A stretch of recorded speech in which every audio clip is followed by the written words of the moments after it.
mambo haya matano ukiwa unafanyiwa na mwanaume ambaye upo naye katika mahusiano au katika ndoa, wakati mnapokuwa mnafanya mapenzi, fahamu kwamba huyo mwanaume akupendi, na ikiwa utapata madhara hatakukimbia. Kwa hiyo ni muhimu sana kuweza kujua kwamba kuna mambo fulani ambayo mwanaume akiyafanya wakati mnapokuwa mnafanya mapenzi ni mambo ambayo yanadhihirisha kwamba huyo mwanaume hakupendi, na kama utapata madhara lazima hawezi kukukimbia, kwa sababu kwa kawaida mwanaume ambaye anampenda mwanamke hawezi kufanya haya mambo matano ambayo nitaweza kuyataja wakati mnapokuwa mnafanya mapenzi.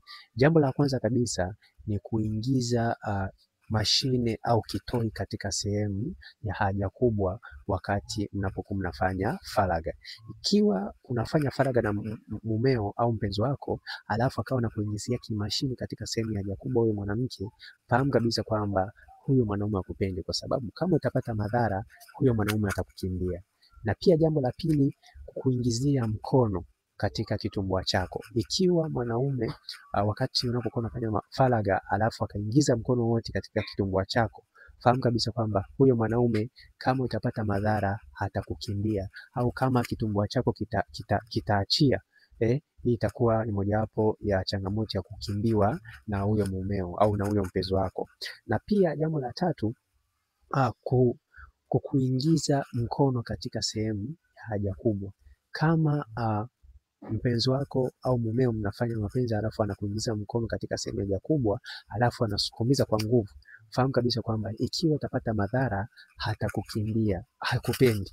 Na pia jambo la nne, ikiwa atakuwa anaingiza mwogo wake katika sehemu ya haja kubwa alafu anachomoa anaingiza katika kitumbua hivyo hivyo, yani anaingiza katika mashimo yote, fahamu kabisa kwamba kama utapata madhara huyo mwanaume atakukimbia. Kwa hiyo ni muhimu sana kuweza kufahamu hilo.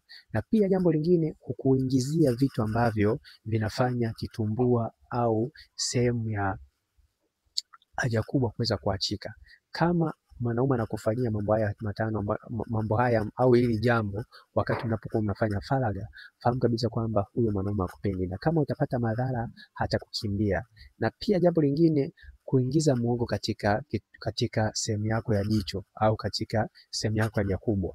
Kama mwanaume anaingiza muhogo katika sehemu ya haja yako kubwa, fahamu kabisa kwamba kama utapata madhara huyo mwanaume atakukimbia. Kwa hiyo ni muhimu sana kuweza kujua kwamba kuna mambo matano, haijalishi upo na huyo mwanaume katika ndoa au katika mahusiano, haijalishi anakuonga vipi, kama anafanya haya mambo matano wakati mnapokuwa mnafanya faragha, fahamu kabisa kwamba huyo mwanaume hakupendi, na kama utapata madhara huyo mwanaume hatakukimbia. Nikumbushe, mwanaume anapokupenda hawezi kukufanya